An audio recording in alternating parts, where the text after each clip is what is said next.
Glowing ಆದ skin, ಗ್ಲಾಸಿ skin ಅಂತ ಏನು ಹೇಳ್ತಾರೆ, ಕೊರಿಯನ್ ಸ್ಕಿನ್ ಅಂತ ಏನು ಹೇಳ್ತಾರೆ. ಸೊ ಯಾರಿಗೆ ತಾನೇ ಇಷ್ಟ ಇಲ್ಲ ಹೇಳಿ. ಸೊ ತುಂಬಾ ಒಳ್ಳೆಯ ಸ್ಕಿನ್ ಪಡಿಬೇಕು ಅಂತ ಎಲ್ರಿಗೂ ಇಷ್ಟ ಇರುತ್ತೆ. ಅದಕ್ಕೆ ಮಾರ್ಕೆಟಲ್ಲಿ ಸಿಗುವಂತಹ ನಾನಾ ರೀತಿಯ ಕೆಮಿಕಲ್ ಯುಕ್ತ ಪ್ರಾಡಕ್ಟ್ಗಳನ್ನು ಯೂಸ್ ಮಾಡ್ತಾ ಇರ್ತೀರ. ಅದರಿಂದ ಸೈಡ್ ಎಫೆಕ್ಟ್ಸೇ ಹೆಚ್ಚು ಅಂತಲೇ ಹೇಳ್ಬೋದು. ಆ್ಯಂಡ್ ಅದಕ್ಕೆ ತುಂಬಾ ಖರ್ಚಾಗುತ್ತೆ ಅಂತಲೇ ಹೇಳ್ಬೋದು. ಸೈಡ್ ಎಫೆಕ್ಟ್ಸ್ ಜೊತೆ ಖರ್ಚು ಕೂಡ ಜಾಸ್ತಿ ಅಂತಲೇ ಹೇಳ್ಬೋದು. ಸೊ ಯಾವುದೇ ರೀತಿಯ ಸೈಡ್ ಎಫೆಕ್ಟ್ಸ್ ಇಲ್ದಿರ ತುಂಬ ಕಡಿಮೆ ಖರ್ಚಿನಲ್ಲಿ ಒಂದು ಒಳ್ಳೆಯ ಹೋಮ್ ರೆಮಿಡಿಯನ್ನು ನಾನು ತಂದಿದ್ದೀನಿ. ಸೊ ಮನೆಯಲ್ಲೇ ನೀವು ಸಿಗುವಂಥ ಪದಾರ್ಥಗಳನ್ನು ಯೂಸ್ ಮಾಡಿಕೊಂಡು ಗ್ಲಾಸಿ ಸ್ಕಿನ್ ನಿಮ್ದಾಗಿಸ್ಕೊಳ್ಬೋದು. ಸೊ ಅದನ್ನು ಮಾಡೋದಕ್ಕೆ ಯಾವೆಲ್ಲ ಸಾಮಗ್ರಿಗಳು ಬೇಕು, ಯಾವ ರೀತಿ ಮಾಡಬೇಕು ಅಂತ ನೋಡೋಣ ಬನ್ನಿ.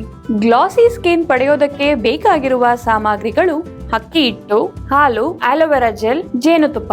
ನೋಡಿದ್ರಲ್ಲ ವೀಕ್ಷಕರೇ, ಗ್ಲಾಸಿ ಸ್ಕಿನ್ ಪಡೆಯೋದಕ್ಕೆ ಏನೆಲ್ಲ ಸಾಮಗ್ರಿಗಳು ಬೇಕು ಅಂತ. ತುಂಬಾನೇ ಸಿಂಪಲ್ ಆದ 4 ಇಂಗ್ರೀಡಿಯೆಂಟ್ ಅಂತಾನೆ ಹೇಳ್ಬೋದು. ಸೊ ಈ ಜೇನುತುಪ್ಪ, ಈ ಆಲೋವೆರಾ ಜೆಲ್, ಅಕ್ಕಿ ಹಿಟ್ಟು, ಹಾಲು, ಈ 4 ಬಳಸಿ ನಾವು ಒಂದು ರೆಮಿಡಿಯನ್ನ ಮಾಡಿ ಗ್ಲಾಸಿ ಸ್ಕಿನ್ ಹೇಗೆ ಪಡೆಯೋದು ಅಂತ ತೋರಿಸ್ತೀನಿ ಬನ್ನಿ. ಮೊದಲನೇದಾಗಿ ನಾವು 1 ರಿಂದ 1.5 ಸ್ಪೂನ್ವರೆಗೂ ಅಕ್ಕಿ ಹಿಟ್ಟು ಹಾಕೊಳ್ಳೋಣ.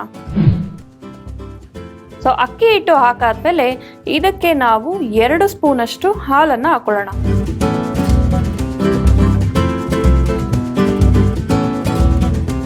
ನೆಕ್ಸ್ಟ್ 1 ಸ್ಪೂನ್ ಆಲೋವೆರಾ ಜೆಲ್ ಅನ್ನ ಆಡ್ ಮಾಡ್ಕೊಳ್ಳೋಣ. ಫೈನಲ್ ಆಗಿ 1 ಸ್ಪೂನ್ ಜೇನುತುಪ್ಪನ ಆಡ್ ಮಾಡ್ಕೊಳ್ಳೋಣ.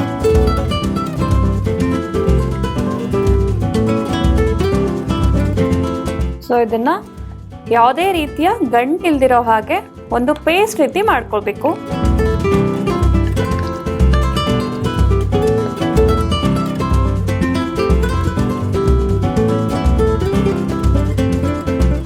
ಚೆನ್ನಾಗಿ ಒಂದು ಪೇಸ್ಟ್, ನಾವು ಪ್ಯಾಕನ್ನು ಹೇಗೆ ಮಾಡ್ತೀವಿ, ಫೇಸ್ ಪ್ಯಾಕನ್ನು ಹೇಗೆ ಮಾಡ್ತೀವಿ ಅದೇ ರೀತಿ ಪೇಸ್ಟ್ನ ಈ ಕನ್ಸಿಸ್ಟೆನ್ಸಿಗೆ ಬರಬೇಕು.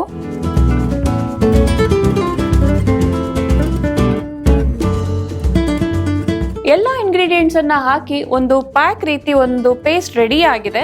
ಸೊ ಇದನ್ನು ಹೇಗೆ ಹಚ್ಚೋದು ಅಂತಂದರೆ, ನಾವು ನಾರ್ಮಲ್ ಆಗಿ ನಾವು ಯಾವಾಗ ಫ್ರೀ ಇರ್ತೀವಿ, ವೀಕ್ಲಿ ಒನ್ಸ್ ಅಥವಾ 15 ಡೇಸ್ ಒನ್ಸ್ ಈ ಪ್ಯಾಕನ್ನು ನಾವು ಫೇಸ್ ಮೇಲೆ ಹಚ್ಕೊಂಡು ಒಂದು 20 ಮಿನಿಟ್ಸ್ ಬಿಟ್ಟು ನಾವು ಆ ಪ್ಯಾಕನ್ನು ವಾಶ್ ಮಾಡೋದ್ರಿಂದ ಯಾವುದೇ ರೀತಿಯ ಸ್ಕಿನ್ ಪ್ರಾಬ್ಲಮ್ಸ್ ನಿಮ್ಗೆ ಏನೆಲ್ಲ ಇದೆ, ಪಿಂಪಲ್ಸ್ ಆಗಿರ್ಬೋದು, ಪಿಗ್ಮೆಂಟೇಷನ್ ಆಗಿರ್ಬೋದು, ಅನ್ಈವನ್ ಸ್ಕಿನ್ ಟೋನ್ ಆಗಿರ್ಬೋದು, ಸ್ಕಾರ್ಸ್ ಆಗಿರ್ಬೋದು, ಆಕ್ನೆ ಆಗಿರ್ಬೋದು, ಆ್ಯಂಡ್ ಡಾರ್ಕ್ ಸರ್ಕಲ್ಸ್ ಆಗಿರ್ಬೋದು, ಯಾವುದೇ ರೀತಿಯ ಸ್ಕಿನ್ ಪ್ರಾಬ್ಲಮ್ಸ್ ಇದ್ರೂ ಕೂಡ ಇದೇ ಒಂದೇ ಒಂದು ರೆಮಿಡಿಯಲ್ಲಿ ಕಂಪ್ಲೀಟ್ ಆಗಿ ಮಾಯ ಆಗುತ್ತೆ ಅಂತಲೇ ಹೇಳ್ಬೋದು. ಖಂಡಿತವಾಗ್ಲೂ ನೀವು ಸಹ ಟ್ರೈ ಮಾಡಿ.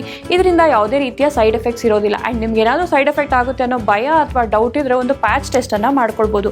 ಈ ಪ್ಯಾಕನ್ನು ಕೈ ಮೇಲೆ ಒಂದು ಸ್ವಲ್ಪ ಹಚ್ಚಿ ಒಂದು ಅರ್ಧ ಗಂಟೆ ಬಿಟ್ಟು ಯಾವುದಾದ್ರೂ ಇರಿಟೇಷನ್ ಇದೆಯಾ, ಇನ್ಫ್ಲಮೇಷನ್ ಇದೆಯಾ ಅಂತೆಲ್ಲ ನೋಡಿ ಆಮೇಲೆ ನಿಮ್ಮ ಫೇಸ್ ಮೇಲೆ ನೀವು ಟ್ರೈ ಮಾಡ್ಕೊಳ್ಬಹುದು. ಒಬ್ಬೊಬ್ಬರು ಸ್ಕಿನ್ ಟೈಪ್ಸ್ ಒಂದೊಂದು ಥರ ಇರೋದ್ರಿಂದ ಕೆಲವರಿಗೆ ಒಂದೊಂದು ರಿಯಾಕ್ಷನ್ಸ್ಗಳು ಆಗ್ಬೋದು. ಬಟ್ ನಾರ್ಮಲ್ ಆಗಿ ಇದರಲ್ಲಿ 100% ಸೈಡ್ ಎಫೆಕ್ಟ್ಸ್ ಆಗುವಂಥ ಯಾವುದೇ ಅಂಶ ಇಲ್ಲ.